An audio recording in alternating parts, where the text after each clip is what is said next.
ಚಾನಲ್ಗೆ ಸಬ್ಸ್ಕ್ರೈಬ್ ಆಗಿಲ್ಲ ಅಂದ್ರೆ ಈಗಲೇ ಸಬ್ಸ್ಕ್ರೈಬ್ ಆಗಿ ಪಕ್ಕದಲ್ಲೇ ಇರುವ ಬೆಲ್ ಐಕಾನ್ ಕ್ಲಿಕ್ ಮಾಡಿ, ಲೈಕ್ ಮಾಡಿ, ಶೇರ್ ಮಾಡಿ. ಆಗ್ನೇಯ ಶಿಕ್ಷಕರ ಕ್ಷೇತ್ರದ ವಿಧಾನ ಪರಿಷತ್ ಚುನಾವಣೆ ಶಾಂತಿಯುತ.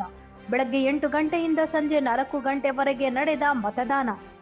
ಆಗ್ನೇಯ ಶಿಕ್ಷಕರ ಕ್ಷೇತ್ರದ ಚುನಾವಣೆ ಚಿಂತಾಮಣಿಯಲ್ಲಿ ಬೆಳಗ್ಗೆ 8 ಗಂಟೆಯಿಂದ ಆರಂಭವಾಗಿದ್ದು ಸಂಜೆ 4 ಗಂಟೆವರೆಗೂ ಶಾಂತಿಯುತವಾಗಿ ನಡೆಯಿತು. ಚಿಂತಾಮಣಿ ತಾಲೂಕಿನಲ್ಲಿ 1054 ಮತದಾರರು ಇದ್ದು, ಪುರುಷರು 622, ಮಹಿಳೆಯರು 432 ಇದ್ದಾರೆ. ಬಿಜೆಪಿ ಜೆಡಿಎಸ್ ಮೈತ್ರಿ ಅಭ್ಯರ್ಥಿ ಎ.ವೈ. ನಾರಾಯಣಸ್ವಾಮಿ ಕಣದಲ್ಲಿದ್ದು, ಕಾಂಗ್ರೆಸ್ ಪಕ್ಷದ ರಾಜ್ಯ ಗೊಲ್ಲರ ಸಂಘದ ಅಧ್ಯಕ್ಷ ಡಿ.ಟಿ. ಶ್ರೀನಿವಾಸ್, ಪಕ್ಷೇತರ ಅಭ್ಯರ್ಥಿಯಾಗಿ ಲೋಕೇಶ್ ತಾಳಿಕಟ್ಟೆ ಸೇರಿದಂತೆ 15 ಮಂದಿ ಕಣದಲ್ಲಿದ್ದಾರೆ. ಚಿಂತಾಮಣಿ ನಗರದ ತಾಲೂಕು ಕಚೇರಿಯಲ್ಲಿ ಮತದಾನ ಮಾಡಲು 2 ಬೂತ್ಗಳನ್ನು ನಿರ್ಮಿಸಲಾಗಿತ್ತು. ಮತದಾನದ ವೇಳೆ ಯಾವುದೇ ಅಹಿತಕರ ಘಟನೆಗಳು ನಡೆಯದಂತೆ ಡಿವೈಎಸ್ಪಿ ಮುರಳೀಧರ್ ಅವರ ನೇತೃತ್ವದಲ್ಲಿ ಪೊಲೀಸ್ ಸೂಕ್ತ ಬಂದೋಬಸ್ತನ್ನು ಏರ್ಪಡಿಸಲಾಗಿತ್ತು. ಸೌತ್ ಈಸ್ಟ್ ಟೀಚರ್ ಕಾನ್ಸ್ಟಿಟ್ಯೂನ್ಸಿ ಇಲ್ಲಿ ಚಿಕ್ಕಬಳ್ಳಾಪುರದ ಚಿಂತಾಮಣಿ ತಾಲೂಕಿನಲ್ಲಿ ನಡೆದಂಥ MLC ಎಲೆಕ್ಷನ್ನಲ್ಲಿ ಒಟ್ಟು ನಮ್ಮಲ್ಲಿ 1054 ಮತದಾರರಿದ್ದು, ಅದರಲ್ಲಿ 622 ಪುರುಷ ಮತದಾರರು, 432 ಮಹಿಳಾ ಮತದಾರರಿದ್ದರು. ಈ 1054 ಮತದಾರರಲ್ಲಿ ಈ ದಿನ ನಮ್ಮಲ್ಲಿ 1015 ಮತಗಳು ಚಲಾವಣೆ ಆಗಿದ್ದು, ಅದರಲ್ಲಿ 598 ಪುರುಷ ಮತದಾರರು, 417 ಮಹಿಳಾ ಮತದಾರರಾಗಿದ್ದಾರೆ.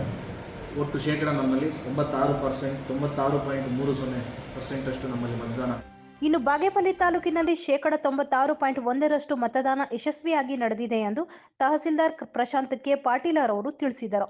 ಬಾಗೇಪಲ್ಲಿ ತಾಲೂಕಿನಲ್ಲಿ 376 ಮತದಾರರ ಪೈಕಿ 361 ಮತಗಳು ಚಲಾವಣೆಯಾಗಿದೆ.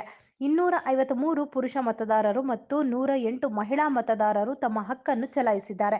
ಹಾಗೆ ಬಾಗೇಪಲ್ಲಿ ತಾಲೂಕಿನಿಂದ ಬೇರ್ಪಟ್ಟ ನೂತನ ತಾಲೂಕು ಚೇಳೂರಿನಲ್ಲಿ ಒಟ್ಟು 171 ಮತದಾರರ ಪೈಕಿ 168 ಮಂದಿ ಮತ ಚಲಾಯಿಸಿದ್ದಾರೆ. ಇವರಲ್ಲಿ 115 ಪುರುಷ ಮತದಾರರು ಮತ್ತು 53 ಮಹಿಳಾ ಮತದಾರರು ತಮ್ಮ ಹಕ್ಕನ್ನು ಚಲಾಯಿಸಿದ್ದಾರೆ.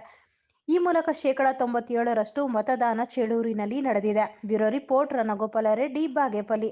361 ಮತವನ್ನು ಶಿಕ್ಷಕರು ಚಲಾಯಿಸಿದ್ದಾರೆ. ಅಲ್ಲಿ ಗಂಡು 253, ಹೆಣ್ಣು ಫೀಮೇಲ್ 108, 253 ಹಾಗೆ ಚೇಳೂರು 171ರಲ್ಲಿ 168 ಮತವನ್ನು ಚಲಾಯಿಸಿದ್ದಾರೆ. 115 ಗಂಡು, 50 ಹೆಣ್ಣು. ಶಾಂತವಾಗಿ ಮತದಾನ ಆಗಿದೆ. 171 ಗುಡಿಬಂಡೆ ತಾಲೂಕಿನಲ್ಲಿ ಒಟ್ಟು 110 ಮತಗಳು ಇದ್ದು 108 ಮತಗಳು ಚಲಾವಣೆಯಾಗಿದೆ. ತಮ್ಮ ಅಭ್ಯರ್ಥಿಗೆ ಮತ ಚಲಾಯಿಸುವಂತೆ ರಾಜಕೀಯ ಪಕ್ಷಗಳು ಮತ್ತು ಅಭ್ಯರ್ಥಿಗಳ ಬೆಂಬಲಿತರು ಮತದಾರರಲ್ಲಿ ಮತಯಾಚನೆ ಮಾಡುವುದು ಸಾಮಾನ್ಯವಾಗಿತ್ತು. ತಾಲೂಕು ಕಚೇರಿಯಲ್ಲಿ ಚುನಾವಣಾ ಬೂತ್ ಜನರ ಆಕ್ರೋಶ. ಗುಡಿಬಂಡೆ ತಾಲೂಕು ಕಚೇರಿಯಲ್ಲಿ ಚುನಾವಣೆಯ ಸಂಬಂಧ ಬೂತ್ ಅನ್ನು ನೀಡಲಾಗಿದೆ. ಇದರಿಂದ ತಾಲೂಕು ಕಚೇರಿಗೆ ಕೆಲಸ ಕಾರ್ಯಗಳಿಗೆ ಬಂದಂತಹ ಜನಸಾಮಾನ್ಯರಿಗೆ ತುಂಬಾನೇ ಸಮಸ್ಯೆ ಆಗಿತ್ತು. ಜನರಿಗೆ ಅಡ್ಡಿಪಡಿಸುವ ಈ ಅಧಿಕಾರಿಗಳ ಕಾರ್ಯಕ್ಕೆ ತಮ್ಮ ವಿರೋಧವಿದೆ. ಇಂತಹ ಚುನಾವಣೆಯನ್ನು ಶಾಲೆಗಳಲ್ಲಿ ನಡೆಸಬೇಕು, ತಾಲೂಕು ಕಚೇರಿಯಲ್ಲಿ ನಡೆಸಿದ ಹಿನ್ನೆಲೆಯಲ್ಲಿ ನಮಗೆ ಸಮಸ್ಯೆ ಆಗುತ್ತಿದೆ ಎಂದು ದಲಿತ ಸಂಘರ್ಷ ಸಮಿತಿ ಜಿಲ್ಲಾ ಮುಖಂಡ ಜಿ.ವಿ. ಗಂಗಲಪ್ಪ ಆರೋಪಿಸಿದರು. Bureau report Nasir, TV 9 Kannada news, Gudibande.